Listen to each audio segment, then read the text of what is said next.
हरिपाठ अभंग 15.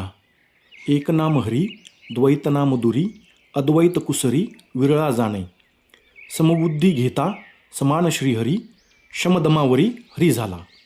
सर्वाघटी राम देहादेही एक सूर्यप्रकाशक सहस्त्ररश्मी. ज्ञानदेवा चित्ती हरिपाठ नेमा मागिल्या जन्मा मुक्त झालो. अर्थ: सर्व विश्वात एकच हरी भरला असल्यामुळे त्याचे नाम सर्वात श्रेष्ठ आहे. याच नामाचा आदर करा आणि विश्वातील द्वैत म्हणजे दुसरी नामे दूर करा.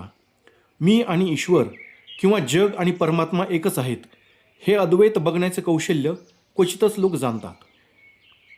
समबुद्धी म्हणजे राग आणि द्वेषरहित ब्रह्मबुद्धी होय. अशी समत्व बुद्धी अंगीकारली म्हणजे सर्वत्र हरीचेच दर्शन होते. शम म्हणजे मनावर नियंत्रण ठेवणे किंवा आंतरिक विषयांपासून मनाला वळविणे होय. तर दम म्हणजे इंद्रिय निरोध किंवा ज्ञानेंद्रियांवर नियंत्रण मिळवणे होय. हा शमदम साधल्याने साधकाच्या जीवनात उत्क्रांती होते, चांगली कर्मे घडतात व त्याचे उत्तम फळही त्याला मिळते. जसा हजारो किरणांपासून प्रकाश देणारा एकच सूर्य असतो, तो आपल्या तेजाने अंतरिक्ष, ग्रह, उपग्रह, पृथ्वी, चंद्र इत्यादींना एकाच वेळी प्रकाशित करतो, तसाच सर्व घटात म्हणजेच प्रत्येक देहात किंवा जीवात वास्तव करणारा राम हा एकच आहे. ज्ञानदेव म्हणतात की माझ्या चित्तात हरिनाम उच्चाराची एक नेम आहे, त्यामुळे जन्म मरणाच्या फेऱ्यातून मी मुक्त झालो आहे. अद्वैत तत्त्वज्ञानाला एक सामाजिक सौहार्दाची अपेक्षा आहे. प्रत्येक व्यक्तीने दुसऱ्या व्यक्तीकडे आत्मभावाने पाहिले तर व्यक्ती आणि व्यक्तीमध्ये, व्यक्ती आणि कुटुंबामध्ये, कुटुंब आणि समाजात, तसेच समाज आणि राष्ट्रात प्रेम आणि सौहार्द वाढीला लागेल.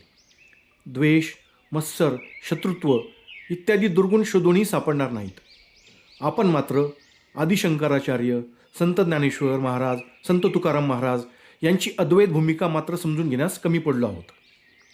आपण सर्वजण ईश्वराविषयी खूप ग्रंथ वाचतो, परंतु आपणास ईश्वराचा किंवा परमात्म तत्वाचा प्रत्यक्ष अनुभव का येत नाही? कारण हा अनुभव येण्यासाठी फक्त पुस्तकाचे वाचन न करता श्रवण, चिंतन, मनन करावे. त्याचसोबत नामस्मरण केले पाहिजे. भक्तिभावाने देवाला आळविले पाहिजे.